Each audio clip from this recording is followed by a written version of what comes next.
maqaan tokkoffaan karaa dalagamu qabu maqaa akkaawuntii isaatiin ijoollee obboleeyyan sadii qaba lama qaba isa hojii sadii maqaan isaan sadeenitiin akka akkaawuntiin banamu kana hojjedha. Kophaa isatti baafnee nuti maallaqa akkaawuntii isarratti buusan qoree taanee hogganullee numa danda'ama ture. Walaakin wanni gartee akkaawuntii tana waloodhaan baasuu barbaachiseefi hanqa inni umriin isaa maallaqa sochoosuudhaaf gahutti haala kanaan yoo gargaarsi isaa kun walitti qabamee boru ol guddata namni kun yoo rabbi jee boru ganama rabbi umrii adeereessu qabeenya kun kanuma isaanitti ta'a jechuudha. Ka isaatii fi ka daa'imman kana har'a jireenya mataa isaa qofaa miti Khaalid dirqamni isarra jiru jechuudha. Jireenya daa'imman lamaaniitu isarra jige. Alaafinnata fuudhuu hin dandeenyeetu isa qabate. Alaafinnata namni guddaanu haati sunu itti mudhiidhaa citaa turte jechuudha. Kophaa ishiidhaa hireen kophaa muddee kophaatti rakkachaadhaa turte san har'a isarratti hafe waan ta'eef kanarratti immoo wanni nu deeggaruun barbaachisu deeggarsa dhaabbataa waan arruma qofa qarshii deeggarreetuma gallee irraanfannoo osoo hin ta'in hanga mucaan kun bakka gahee nama jabaa ta'ee barnootaa fi bultii tanaanis cimee dhaabbachuu danda'utti deeggarsa dhaabbataa akka deeggaramu barbaannaa namoota isin jalaan isa deeggaruu barbaadullee wanni nu hubachiiftan kana jechuudha. Akkaawuntii tanarratti waan buusuu barbaachisaa buusu lakkisanii miti yoo jehe kan mana tokko godhuu fi danda'u yoo mana godheef yoo kan barnoota ijoollee tanaa sadeen ifirratti fuudhee hanga isaan xumuranitti ittiin fufsiisa jechuu ka danda'ulleen karaa saniin akka itti dhaamsa itti nu dabarsitaniin isinitti himuu barbaadan.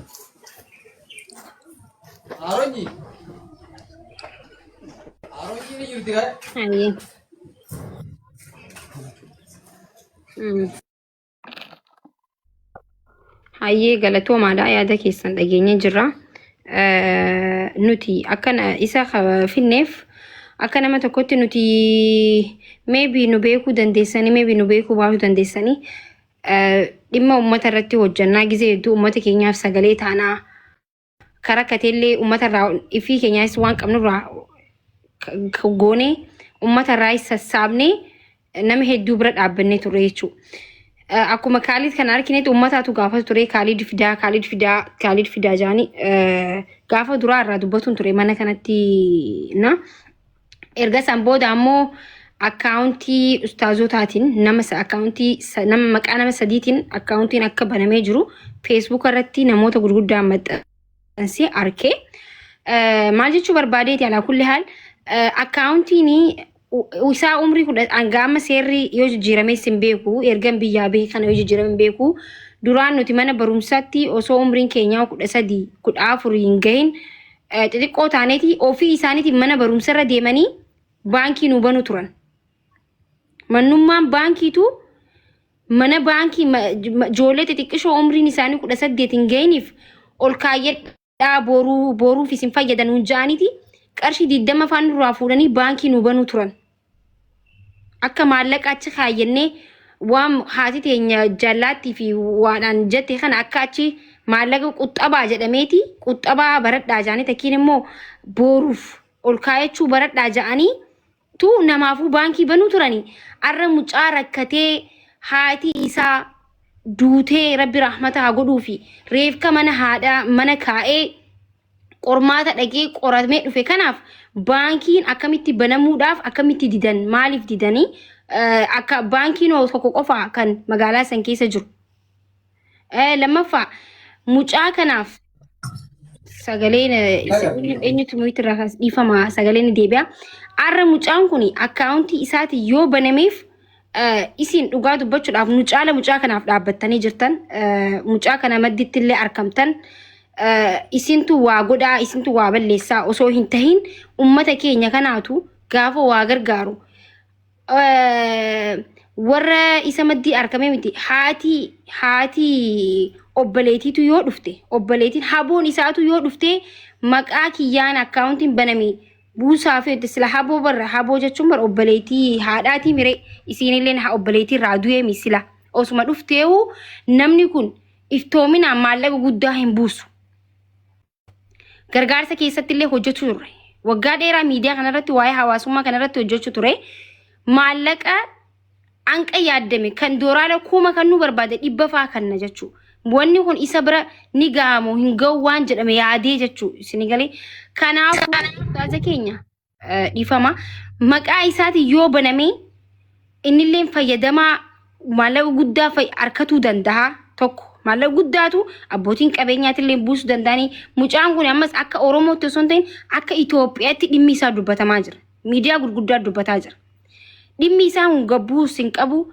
Still miidiyaa OBS EBS irratti illee akka dhiyaatuuf sagalee uummanni kun akka ta'uuf EBS irratti dhiyaatu akka qabu achirratti illee abbootiin qabeenyaa waa beeksifatu baay'ee waan jirtuuf isa kana maybe anaatu sponsora ta'ee anaatu barsiisa warra jee fudhatu jiraachuu danda'a. Waan kana anaatu godha warra jee fudhatu danda'u jira. Maallaqni kophaatti taa'ee sponsora biraatillee abbootii qabeenyaa dawwalleellee ta'an meeshaan maqaa isaanii goonellee taanu akka ijoollee tana bira dhaabbatan ummata waan dhagaaniif ummanni gabbee akka sagalee taanu godhuu dandeenya jechuudha. Saniifuu maqaa isaaniitiin akka banamuuf immoo baankii sanillee gaafadhaa ummanillee sagalee ta'ee ijoolleen tu ijoollee mucaan kun arra hireen ijoollee daa'immaniitu isarra kuftee jirti. Haboo saataatu eessuma saata'u isa caala ijoollee tanaaf rakkatu hin danda'u. Obboleessa caala kan obboleessa haati dhalteef caala namni biraa rakkatu hin danda'u. Mucaan kun amma xiqqaadha. Ifii isaatiifuu sila ka guddisuu qabani. Ifii isaatiifuu ka bira dhaabbachuu qabani. Ifii isaatiifuu ofitti kaammatuu qaban malee mee daa'imni kun amma rabbiin gaa waan akkanarree rabbumaatu nama fida. Gaafa rabbiin fidu immoo waa malee miti gaafa rabbii waa takka fidu. Kan uume rabbuma nus kanas boru rabbiin haadha isaa uume rabbii isa kanas fudhachuu danda'a waan ta'eef kanaafuu wanti hedduun wanti ijoollee daa'imaa kun isarratti kufti waan ta'eef mucaa kana maqaa isaatiin banamee maqaan tokko ol kee lammadoo waliin ka'u ustaaza keenya amma maqaan akkatti har'a dubbatamee Kaaliid seenaa hojjetee seenaa bara sahabaa hojjetee akkuma maqaan isaa Kaaliid ta'etti waan qaalii haatii jettu qabatee deemuu turee jaanii namni hedduun miidiyaan akka Itoophiyaatti ummanni akka Itoophiyaa guututti namni sooshaal miidiyaa qabatee irraan haasawanii tokko illee hin jiru. Saniifuu mucaan kun akkuma maqaan isaa haasawametti immoo maallaqni illee akkasitti bu'uu qabaa fi jecha jiru yaadeeti akkaawuntii maqaa isaatiin haa ta'uu kan hin je'e namoonni asirra jirtanillee yaada qabdanii mubaarakillee dhufee jira. Haasawuu kophaa kiyyatti mana kiyya ifuma mana banee ifuma haasa'een fixu yaada isinii kan nagaa warri gastii gubbaa jirtanillee. Anillee maakisha yaada biraan qabu yaadni kiyya kanuma ittaansee Kaaliidiin ammoontan gaafachuu barbaadu tiktaakii qabaanni odoo tiktaakii qabaatee tiktaakii masaatiin illee dhufe yoo tiktaakiin qabaanne dammoo bilbila bitamee fi as mana kee kana dhufe viidiyoo hojjetee asitti namni isa fooloo godhee nama bira akka inni ga'u. Akka amma waa'ee isaa kun yeroodhaaf hin taane odoo akkaawuntii maqaa isaatiin illee as ba'e karaa tiktaakiitiin illee waan isa gargaaramuuf namni illee waan fooloo isa godhuuf achumatti inni viidiyoo hojjetee riipoostii illee godhamee gara OBN illee akka inni dhaqu karaa kanaa illee duusa gargaarre kunillee gaafii tokkodha yaada biraan qabu maakishaa. Abdusi. Wallah haasa'ame hundinuu sirriidha wanti makiin jedhaa jirtu. Amma dhimma Kaaliid kana maalirraan geenye bu'uudha haasofneetum asirratti dhiifnee bu'uutu hin taane waan tokkorraan geenye bu'uun dirqama. Yoo asu harruma asirratti haasofneetum akkana inni dhiifnee bu'aan qabaatu. Amma namni 3,400 kun utuu inni sa'aatii kanatti akkaawuntii dhuunfaa isaa jiraatee gargaaramuu jennee akkaawuntii kana asirra finnee namni hundinuu waan danda'u namni 3,400 kun yoo birrii 1,000 godhe birrii xiqqoon dhufu. Kanaaf akkaawuntii ummanni immoo kan guutuun koomittii dubbisaatiin jira. Akkaawuntiin akka ta'e banamuu qaba. Bakka warri baankii illee seera utuu hin taane dirqama namummaatiif jecha banuufii qabu. Duraa yookiin gaafa isin ragaa mana barumsaa geessitanii dheeyxan sana akkanatti vaayiraalii bahee akka Itoophiyaa guutuun irraa dubbatu. Gaafa akkanaa jarri illee dirqama banu warri akkaawuntii banan illee warri baankii jechuudha. Dirqama. Maaliif seera qofittiidhaan utuu hin taane waan amma inni keessa jiru ilaalcha keessa galchuudhaan sirreeffamuu danda'a waan ta'eef sirreeffamee otuu dhufe maqaa ijoollee sadan kanaatiin banamee otuu dhufe baay'ee gargaarsa argachuu danda'a akkuma makeen jette yoo immoo amma lakkii bakka isuma amma baname kana ofitti irratti dhiisnaa jedhame akkuma makeen jette namni sila 1,000 niyyatee gargaaruu barbaadu birruma 100 natti haa ba'u ofitti galcha wama xixiqqoo wayii jiramti ijoollee fillee waa tokko gochuu hin danda'u warri gargaarullee waan niyyatan sana gochuu hin danda'an jechuudha. Namni maquma abbaa gargaaramu sanaa barbaada namni gaafa nama gargaaru. Kanaaf waan kana nama sirriitti waan kana warra baankii keessaas ta'u itti dhiyaatan yoo jiraatan nama sin gargaaruu danda'u. Ni qabdu nama isinii dawwalee immoo waan kana irratti yaada isinii kenna. Miidiyaan isinii dawwale yoo jira karaa miidiyaa ofiitti isin dhiyeessee waan kana isin gargaaruudhaaf. Miidiyaa gammadaa olaanaa amma baay'ee Itoophiyaa keessatti waan akkanaa kana irratti dhiyeessee gaafiif deebii godhe akka gargaaramullee ni godha. Jarra akkasii kun isiniin dawwalle ammallee namni waan akkanaa isin gaafatee sirriitti isin hordofaaru jira. Warruma keessaa yookiin dadawwalee dhiisumoo abbootiin qabeenyaa isinii dawwalan jiru. Maaltu deemaa jirame waan kana irratti? Ammallee maal godhuu qabdaa siite Kaalid dhimmi kan kee booda namni maqaa keessi kaasu hin jiru. Sauma maqaan kan kee obboleessa kiyya. Sauma maqaan kan kee akkana keetti dhimme wallahi waa hedduudha ijoollee lama sanuu lama siitu guddisaa. Kanaafuu tiktaakii ana kiyama yaada mataa kiyyatti gaa'is yoon dogongorellee dogongorteen anjaa hin sodaatin ashii dogongoruu hin danda'an ilma namaati. Ustaazinlee yoon dogongorteen anjaa ilma namaati maybe beektuu ta'eeti miti kan asirra ta'e. Kanaafuu ana akka yaada maakitti namni dhufee viidiyoo sirraa shaqqalatu hin qabu. Hundi dhufee viidiyoo xiqqaanis guddaanis maqaa keetiin fooloo guddifatu hin qabu. Namni Waalaikum salam warahmatullahi wabarakatuh mubee. Fixadhuu kenni. Hayyee siifin kan nama mubee keenya mangistii.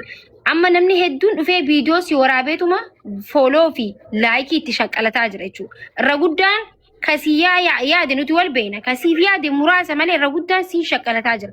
Ati madaa keetiin akka namni si shaqqalatu godhuun qabdu shi. Madaa keetii irratti dhaabbatanii akka si shaqqalatan godhuun qabdu. Yoo danda'an bika guddatti akka ol si baasan.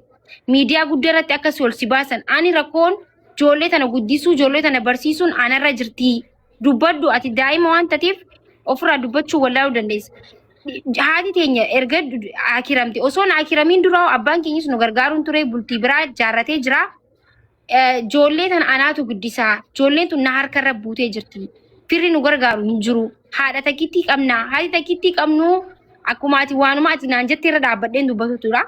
Haati nuti takkiitti hin qabnullee shaqaxa wayii gurgurtee nu guddisuu turte. Wanti hundi anarratti deebi'ee jira. Na gargaara akka uummata Itoophiyaa guututti afaan Amaariffaatiin afaan Oromootiin viidiyoo takka dalagi na gargaara.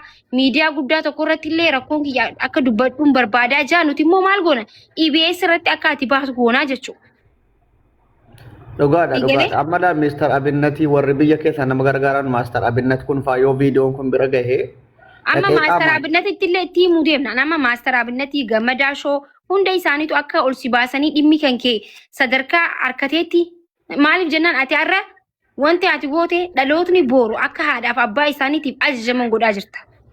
Dhalootni gaafa haadhaaf abbaa isaaniitiif ajajaman biyyaafis ajajamuu danda'an ustaazota illee kabajuu danda'an manguddoo gudguddoo kabajuu danda'an hayyuu kabajuu danda'an haadha sinqee kabajuu danda'an abbootii gadaa kabajuu danda'an ollaa kabajuu danda'an gaafa haadha isaaniitti qaalii haadha isaanii kabaja namni haadha qaalii haadhaa hin goone biyyaafis ofiifis ollaafis ta'uu hin danda'u.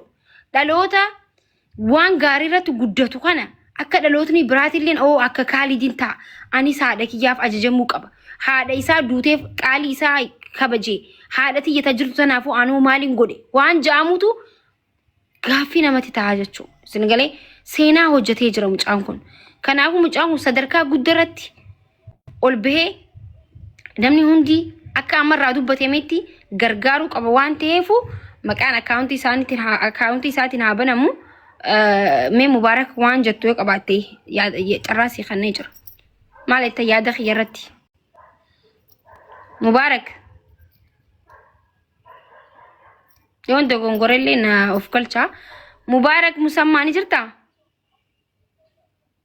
Jira, nuti irra kaadheen iyyaa jira. السلام عليكم. وعليكم السلام ورحمة الله وبركاته. بشان وقعدوا برضو. ummata keenya akkam jirtu nagaa keessanii baga nagaa taatanii ani wama lamaan dubbadha inni tokkoffaani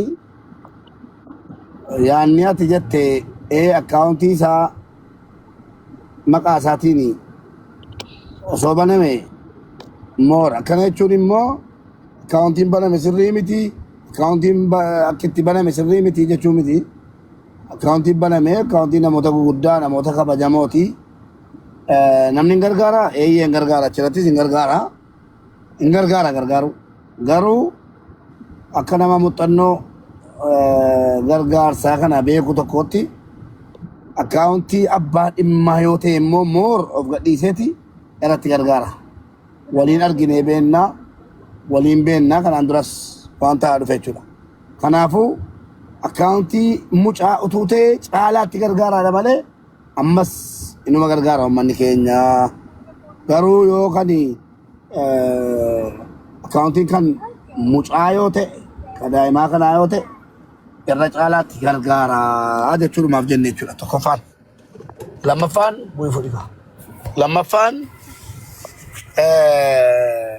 waan akkaawuntii irratti akkaawuntii mucaa yoo ta'e bareechee gargaara isin irruma jiraattanii akkaawuntii ijoollee yoo ta'e irra caalaatti bareechee gargaara ummanni itti gammadee jechuudha inni silaa kuma tokko kuma lama kennu kuma kudhan kenna kun waa tokko waan kirkiriin qabnee fi waan dhugumaa isinitti himne lakki yoo jedhame rakkoo qabu akkaawuntii irratti numa gargaara garuu haga akkaawuntii jaraa sana gargaaru namni seedu irratti walii galaanis akka nama tokkootti inni lammaffaan immoo mucaa kana guyyaa gargaarsa isaa malee isuma ammayyuu kaameeraa irraa adabu mucaan akka yaadamu argite jechuudha guyyuma gargaarsaa yoo danda'ame viidiyoo waraabee geemaki yookiin suuraa isaatiin yookiin akkuma ta'etti namni keenya sinsinnii qaba olii gadiin deemameera mucaan kun haadha tokkotu dhiyeenyu wayii naannoo Wallaggaatti boonii moomaa jetta of ajjeeftee jedhame of ajjeeftee booniin jennaan buusiin amnaan buusi abuurraa haadha boonii du'ee haadha boonii duutee jedhamnaani boonii duute jedhamnaan silaa gabaabbatee dheeratee namni of ajjeesee namni ajjeesee gargaarsa baay'ee gammannee haadha boonii gargaaramanuu jennaan akkaawuntii nama sadii banamee jira achirratti maal to'ee moolii gadi hin fidinaa jenne haadha amma hin fidinaati tasuma miidiyaarra taaziyaa siyaa teessu kan irraa du'e ilmoodha ati birrii keetiin qilee seenii yoo barbaadde jedheen uummataan wallollee jechuudha warri gargaarraa fideettanu taaziyaa guyyuma sadii ofirraa teessu kan irraa du'e ilmoosiitii dhiigasiiti guyyaa sadiin booda kunoo gadda guyyaa sadiin boodannee sagantaa utuu siin hin beekin qabnee fi gaafuma siin dhuftu akkaawuntiin banamaa irratti gargaarsa goonannaan lakki ati gargaaramuu isaanii hin barbaaddu naan jedhan afaan qabadheen taa'e amman itti garee gaabbe ilaa hadhaa sumuun hin gargaaramne ajanduma namni mana oowwifachuudhumaaf olii gadiin fuudhee deemaa ture malee meemee haadha boonii birrii 100 gargaaree namni jedhu dhufee na wajjin haasa'u jechuudha kanaaf makiyyee galatoomii nu agarsiiftee mucaa kana fiddee bakka tokko akka hin deemne irratti hojjedhu bakka tokko jechuun koo ammas tokko ilaa akkaawuntii kana fooloo warri godhate bakka tokko taasilaan ማስተራብነት ፋኒዘኒ ገኘሲ ገሌ rakkoo qabu maastaraabinnatiin itti erguuyyuu nan danda'a. ሼር ጎዴን ጅራ amma maal godhanii asittis fida mubaarik maal jedhe jedhi asittis fidaa mucaa dubbifna ummata agarsiifnee akka gargaaru goona jedhaniiti mucaa sinsinnii godhanii xabaanala godhu ummanni keenya kana mana ofii oowwifachuu malee mana makiitti gargaaramuu fi yookiin mana baluutti gargaaramuu fi mucaan isa kana gaafa makiin jette qophaa asfallegin mucaan ammarraa kaasee miidiyaa irra kan fidamne waa'ee isaa garuu miidiyaa irraa dubbatamu waa'ee isaa namni nama taatee haadha qabdu namni akka gootii haadha rabbi sirraa fudhannaan harka malattee taa'artus suuraa mucaa kanaa footoo kaafadhaa suuraa isaatiin mucaan kun mucaa akkamii akka ta'ee fi fakkeenyummaa ijoollee ol guddattuuf fakkeenya ta'eera mucaan kun gaaf tokko Wallagga irraa mucaan tokko makiinaa keessa galee dhokotee Finfinnee galee jedhame feesbuuk irratti ilaa hin gargaarina tikeetii irraa kutaati galchaa qeetti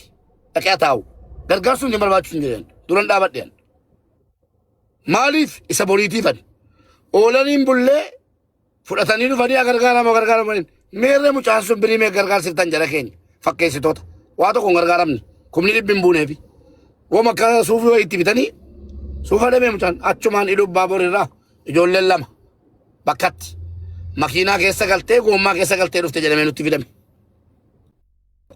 Dhaloonni amma fakkeenya yoo nam tokko hatee badhaafame akkamitti kan biraa kan hatee badhaafamu yaada malee indalaan jedhu amma mucaan kun karaa gaariitti fakkeenyummaa gaarii qabatee dhufe gatii ta'ee fi mucaa kana gastiin korsiisinaati amaanaa kanan jedhu ustaaza kanaan jechuudha. Ustaaza keenya kabajamaa mucaan kun miidiyaa tokko irratti amma hin baasina keessattuu tiktaak jedhamu kanarratti gaafa makiin sagantaa qabneerra jettee isin waamtutti bakka takka mana kiyya yoo ta'e hin fidina nan beekaa waan godhamuu deemu ilaa jecha kana qabadhaa taa'aa hundi keessan booddee tasaa jabduuti. Gastiitti maal jedhu fidaatii dubbifneeni hawaasni arguu yaada isaa fudhannee akka mana makiitti gargaaramtutti jabeessina yallama.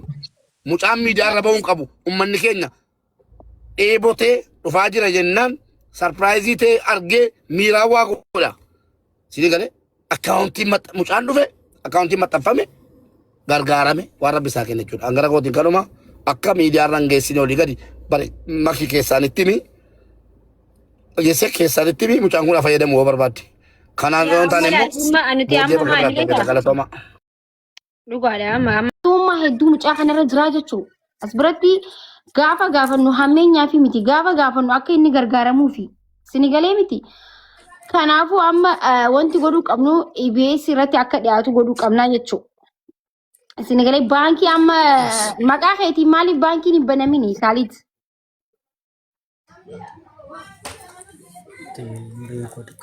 Maal jette? Akkaawuntii maqaa keetiin maaliif hin banatin? Omrii xiyyaatu hin geenye jaaniiti na didan dhuunfaatti naa baasu. Amma akkaawuntiin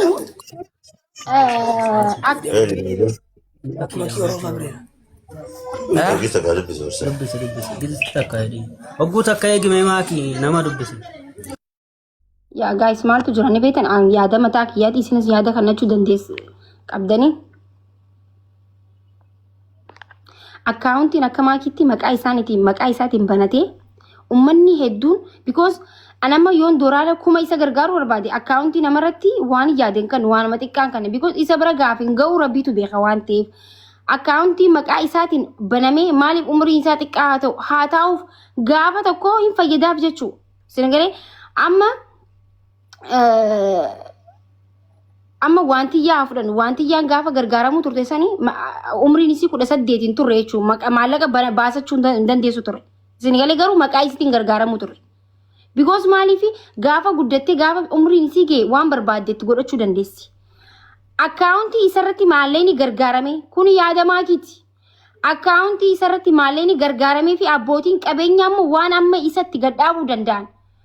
Waan waggaa takka barumsa saa ta'u waan takka saa ta'u namni ispoonsara ta'uu qabaaf. Okay?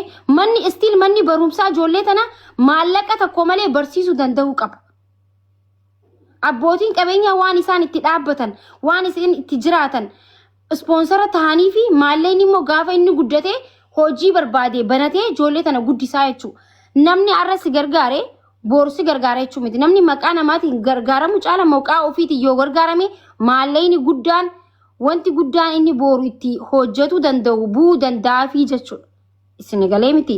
So kana akka sirraa gooname. Akka meettan yaada kanarratti gaa'is. Haasa'u jiranatti fakkaata kaaleeji. Wallahi sabaaf sablammiitti isa gargaaraa jira waan ta'eef waan namarratti namni waan guddaan gargaaru yoo kan kuma yaade 500 akkana godhee gargaara jechuudha. So waan guddaan irraa maqaan isaa egaa akkatti beekameefu namni seenuu barbaadan kottaa isin seensaa rakkoon qabu yaada keessanis ni fudhannaa yaada uummataa sokkee kottaa warri seenuu barbaadan illee seenuu dandeessan gaa'isaa seenuu dandeessan kophaa nama haasa'uu barbaadu miti ani yaada keessan illee fudhannaa kootta seenaa. Maakii akkam nagaa jettanii finne bargaa isa argitanii miree amma waan ta'uu qaburraa eegaree mucaa kanaa eegaree uummataati isin galee wanti mucaa kanaa akka uummata tokkotti dirqama keenya jechuudha. Dirqama keenya mucaa kana dhaabuun dirqama keenya waan isaaf booru isaaf ta'u irratti hojjetuun jechuudha. Ashi yaa dubbadhu. Maakishaa akkam Nagaa. yeroo dheeraa booda wal agarre nagaa jirtaami. Nagaan jira alhamdulillah. Egaa dubbii ijoo haasawatta amma karaa baankiitti jechuun amma haala Itoophiyaa irra jiru hin beeku garuu ani maqaa isaatiin banamuu hin danda'u yoo amma ganzaba illee sochoosuu hin dandeenye. Hin danda'a malee. Oduu akkasi banatee maqaa isaatiin isa gargaaree gaariidha. Birri amma tiktookii kanarratti miidiyaa kanarratti waan baay'ee argamaara. Namoonni direct isa bira ga'uu dhabuu danda'a yoo karaa namaatiin ta'e. TikTokii mataa ofii banatee akkaawuntii baankiilee kan mataa ofii kana banatee asirra fidee guyyaatti goonee karaa sooshaal miidiyaa kanaatiin illee isa gargaaree itti aansinii dammoo akkamiin gara OBN namoota bira ga'uu akka ni danda'u oduu karaa kana hunda goonee fi yaada jedhuun qaban. No EBS TV irratti dhiyaatu qaba maaliif jennaan achirratti ispoonsaroota hedduu warroota abbootii qabeenyaan hedduuni isa kana gadhaabuu danda'u meeqaatu jira jechuudha. Dhaloota meeqachi gubbarratti nama hedduu achirra waan ta'eef dhimmi isaa kun dhimma akka Itoophiyaatti qabamee jiru waan ta'eef uummanni baay'een sabaa sablammiin baay'een istiin Oromoo caala sabaa sablammii biraatu irraa dubbatu jira. Achirratti dhiyaatu qaba. Mubaarak kootu seeni Kaalid Finnee kootu seeni achirratti akka dhiyaatu godhuu qabna. Senegal gaddeebisuu hin qabnu. Vaalii inni amma qabu kana bika guddatti akka gargaaramu akka abbootiin qabeenyaa isa gargaartu godhuu danda'u qabna. Ani kana yaadni kiyya Senegaleeme. Abdusee dubbadhu.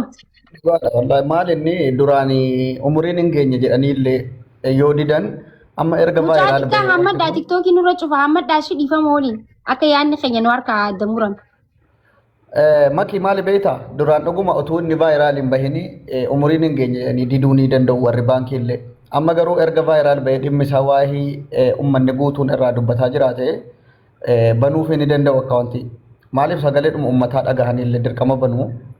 Maqaa ijoollee sadaniitiin akkaawuntiin banamuu qaba akka yaada kiyyaatti. Maqaa isaa qofaan illee utuu hin taane ijoolleen kun illee warri xixiqqaan sichi guddachuuf deemu maqaa ijoollee sadaniitiin akkaawuntiin banamee Oromoon guutuun sabni Itoophiyaa guutuun achirratti haa gargaaru.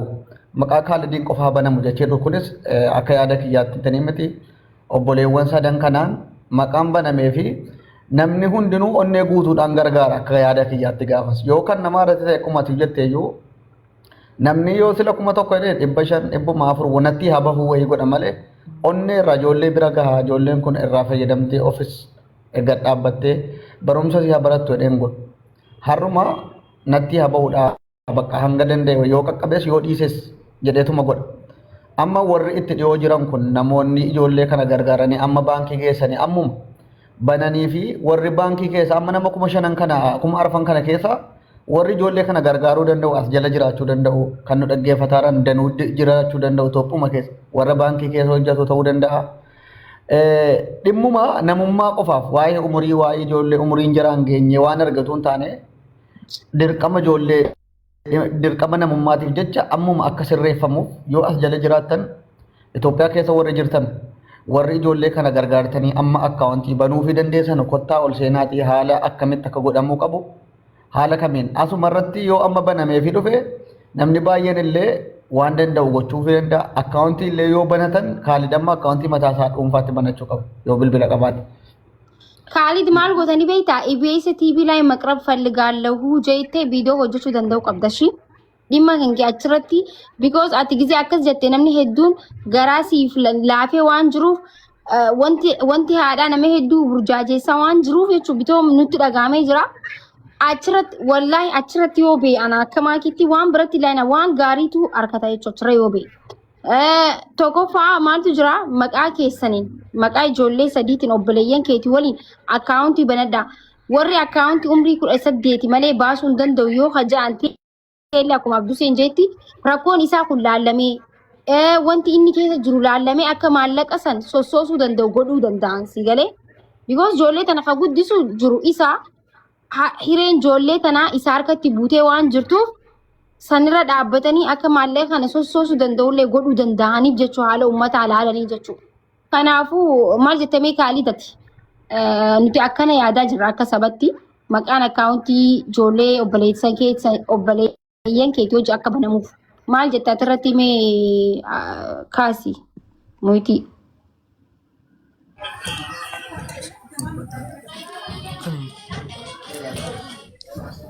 Kanarratti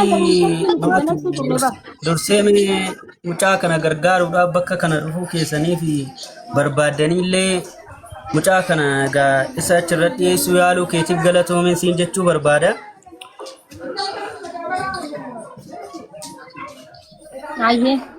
Waa'ee akkaawuntii immoo ilaalchisee egaa haati isaallee hedduu dhukkubsattee turtee hanqa kana muluu jechuudha.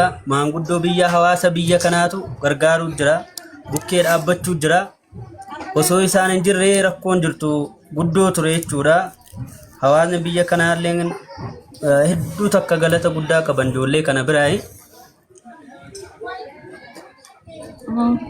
Kanaaf waa'ee akkaawuntii illee koreen ijaaramee ustaazaa fi ustaazni ni jira imaama masgiidaa jechuudha.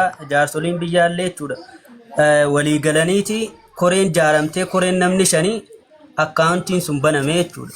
Umriin ta'e waggaa 18 gadi waan ta'eef akkaawuntiin dhuunfaatti sii banamuu hin danda'amu jechuudhaan sababa kanarraan kan ka'e akkaawuntiin sun banameef. Kanaaf waa'ee kanarratti immoo bal'inaan ustaazni keenya as jiranii isaa wajjin haasa'iitii siif ibsuu danda'anii jechuudha tokko tokkoon waajjifaawu. Inni kun waan biyya jira waan ta'eef waan nu gargaaru yoo jiraate. Harmeen isaa duraan yeroo lubbuun jirtu akkaawuntiin qabdu isiin mataan akkaawuntiin qabdu ture. Kan harmee keetii akkaawuntiin eessa jira? Maal jette? Akkaawuntiin harmee kan keetii yoo ka duraan yeroo jirtu isiin fayyadamaa turte sun maaf isarratti isin gargaarre sitti kenname? Ni jira. Kanaafuyyuu akkaawuntii sana sitti kennanii jennaan ati hoogganuu dandeessu? Akkamitti danda'a? Hin danda'amu. Mee Abdusee dubbii gaarii dubbataa turte atillee obboleessa keenya Kaadirillee galatoomi. Namni naannoo irratti karaa fiikoo taateen illee waan gaarii hojjeteera ta'uu danda'a kanaan dura. Amma dubbiin keenya akkas jechuudhaan miti. Ijoollee kana guutumaan guututti gadhaabuu qabna.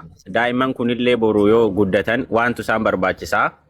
Karaa namootaatiin wanna gochuu irra kallattiidhumaan ijoollota kana gargaaruu qabna waan ta'eef wanti akkanaa kanneen gochamuu hin danda'amu. Namni mucaan kun gara miidiyaatti beera hawaasni baay'een isa argeera ijoollota kanneen kana yaada keessa galchanii guutumaan guututti ijoollee kana waan gadhaabuu qabnu karaa namootaatiin osoo hin taane isa kana karaa baankota wajjin namoota wajjin mari'attanii tanii wayi. Oom mari'annee dammoo akka mari'attaniif wanta akkana sirreessitaniif kanaan dura harmee isaatii fi maatii isaatiif karaa adda addaatiin gargaaruus ni danda'ama. Gargaartaniittanis akka dubbatattanitti. Iyyaasu bar inkwaan isaa waggaa 14 miti. Daa'imaafuu akkaawuntii banamuu ni danda'ama. Waggaa 18 waan barbaaddetti godhattu jee maatii gaariin akkasitti maallaqa kaa'e jechuudha. Nutu gaafa mana barumsaa jirru buukii banadhaa jaanii waan jallaattii fa'aatti bitannuun waan qoloo fa'aatti bitannu fa'a guuree galchine dheeyinee fa'a baafannaa bar deemnee jechuudha. Yaa'u seerri amma jijjiiran beeku malee. Ay dubbiin nama hin qubsu. Maaltu jira seetan ustaazonni inni irratti gargaaramaa jiru maallaqa hin nyaatan takkiin hin balleessan jechuu barbaannee osoo hin ta'in nama keenyaatu gargaarsa irratti iftoominaan waan guddaa hin kennan. Dhugaadha. Galee abbaa fi ollaa fi takkiin onkwaan ollaa ganda saniiti miti. Osoo obboleetiin haadha isaa dhuftee maqaa akkaawuntii banattee dhufte haboon isaa osoo dhuftee akkaawuntii kanarra guuraa jan namni maallaqa guddaa irratti hin galchu. Because maallaqni shayxaana sagalee nama wallagchiisti. Ijoolleen kuni akka sirriitti gargaaraman akka boorullee waan barbaadan godhatu danda'aniif akka namnillee waan guddaa amma ustaazonni keenyallee mucuma kana gargaaruudhaaf bira dhaabbatanii jazaa kallaa jennaani isuma gargaaruudhaaf maallaqa achirratti kan guuramu isumaaf yaadaniiti waan biraatiif miti garuu nama keenyaatu waan guddaa irratti hin buusneef jechuudha. Mucaan kun akka booru amma maallaqa irra maqaan isaa ka'uu kana laallee malee booru rakkoo hedduu keessa seena mucaan kun. Ilma ijoollee xixiqqishoo tana isaatu guddisaa isaatu barsiisaa ijoolleen tun booru ijoollee jechuun waan barbaadde si gaafatte jechuudha. Kana fidii kana bitii san fidii sin jetti. Ijoolleen akka nama guddaati miti. Waan barbaadde isaa sanitti yoo hin harkanne hin raarsitiin jechuudha. So waan barbaade yoo godhuufi baate ifitti gadda. Haadha yaadataa waa meeqaa jira daameej ta'a jechuudha. Akka akkas hin taaneef maqaa isaatiin banamee booru hojii gaariillee hojjetee waan barbaadeen ijoollee kana akka guddisuuf barbaanneeti jechuu barbaadeeti. Ustaazalleen dhufanii mee. Kanuma dubbiin bakka maaki. Aye bagana gaan. Assalamualaikum. Waalaikum salam warahmatullahi wabarakatuh. Bagana gaan no ideni. Asa keessan xumura irrattiin dhagaadhaa ture. Waan gaariidha haaftan. Ijoolleen namaatu tartiiba qabsiisaa namarraa dhalatti nama wajji jiraatti. Namni namumaan nama ta'a bakka jirutti nama jiraachuudhaaf namni namatti haajama. Akkasuma Rabbi rahmataa godhuu fi jannataa Rabbi haa qaranneessu haadha isaanii. Gaafa lubbuun jirtus ofiif mudhii hidhattee ifaa jedhaa turte. Lafa haadhaa turte. Bakka nuti agarrutti itti lafa haadhaa turte ijoollee tana jechuudha. Alhamdulillah Rabbiin lafatti hin dhiifne carraaqqii ishiidha. Ifaajee osoo kopheen kaahatin ishiin kuduraa baattee guddisaadhaa turte san. Rabbi lafatti hin dhiifne hafalee fi jira jechuudha inshallah. Taamil koyitee galma geessuuf Rabbi haa godhuu fi asirratti wanni isin hubachiisuu barbaadu karaa keessaniin mee wanni isin irraa hubachuu barbaadu jechuudha. Karaa keessaniin haala kamiin ijoollee tana gargaaruu barbaaddan. Maal irratti gargaaruu barbaaddanii amma namni hedduun kun namaa karaa keessaatiin nuuf dawwalanii onlaayinii irraan warreen nu dubbisu ni jira. Kanaaf warreen nu dubbisu kana hundaa'uu deeggarsa wal fakkaataadhaan yoo dhufanis deeggarsa qabatamaadhaan lafa ga'e amma waan akkaawuntii irratti darbamuun alatti jechuudha. Deeggarsa dhaabbataadha ijoollee tanaaf wanni nuti barbaannu ammaan ta'e. Deeggarsa dhaabbataa gaafa isiniin jiru akkaawuntuma qofa irratti waa buufnee maallaqni qofti argamu osoo hin taane waan argamu saniinis waan dhaabbataa hiree ijoollee tanaatiif boru fuulduratti bu'aa yaada malee namni gartee ijoollee tana irratti dagatu tokko ta'u uumuudha karoorri keenya jechuudha. Koreen bakka tanaa anarraa jalqabee koreetu dhaabbatee jira jechuudha. Afooshaa ganda keenya bulchaa gandaati jira, abbaa afooshaati jira, ani imaama maziidaati. Akkasuma jaarsoliin ni jiran jechuudha. Dubbiin teessanii dhiifama. Kaaliid as bahii namni akkasii arguudhaaf warri si gargaaruu barbaadu baay'ee jira. Meebii as keessa abbootii qabeenyaa jiraachuu danda'a keessaan booda nu dubbisuu danda'an si harkanii keessaan nu dubbisuu waan danda'aniif as mul'adhu ishii. Bakka daa'imaa kana taa'eeti. Daa'imni tiktaakii illee haa'uun na jedhu. Itti fufaa dhiifama ustaaza. Kanaaf wanni anilleen isin gaafachuu barbaade nama karaa deeggarsaa as dhufu kana haala itti isa deeggaran hubattanii mijjeessuudha moo wanni isin godhuu barbaaddan moo jalqabumaa nama harkitaniiti nama san gamana fiddanii isa iyyaafattaadhaa jirtan waan jedhamuun isin gaafachuu barbaade isin irraa hubachuu barbaade. Kan lammadaa immoo akkaataan deeggarsaa karaa koreedhaatiin ammaaf hanga gartee wakiila tokko kan nuti itti amannu hawfiifilleedhaa irratti too'annu nama itti hirkifnu tokko goonutti ammaaf namni deeggarsa kana irratti alaafii ta'ee isaan irratti illee alaafii ta'ee harkaa qabu amaanaan haadhaatis kan irra jirtu numa kaas jiru kana jechuudha.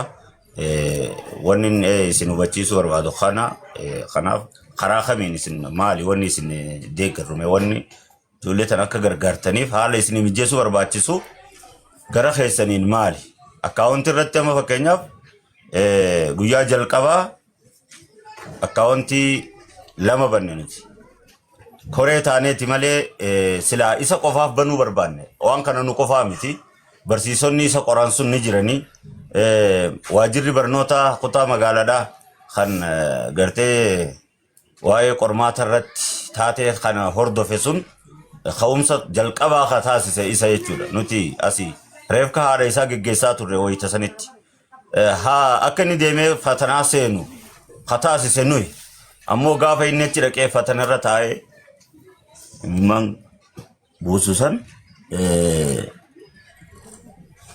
warri achi jiru barsiisonni barattoonni namni rakkoo takka hoggaa arge waliif dirmata waan ta'e achitti warri hirmaannaa godhe isaan waliin deemnee mana baankiidhaa 3 dubbifne duba mana baankii 3 keessaa manni baankiidhaa 2 ishii jee nu faana akka inni akkaawuntii banuu kophaa banuudhaa miti numa dabalamee anaa fi namni tokko jira isa faana nam 3 taanee akka akkaawuntii bannu mana baankiidhaa Sinqee fi Awaash qofaatu ayyamanuu godhe nigdi baankiin gonkumaa nu didde jechuudha waajjira barnootaatirraa waraqaa deeggarsaa itti barreessinee dadhabne karaa adda addaatiin deeggarsa gaafachaa turre umriin isaa 14 waan ta'eef fudhatama hin qabu waan jedhamu nu dura dhaabbatan duba warri nigdi baankiidha kanaaf namni hedduunis nigdi baankii nu gaafachaa ture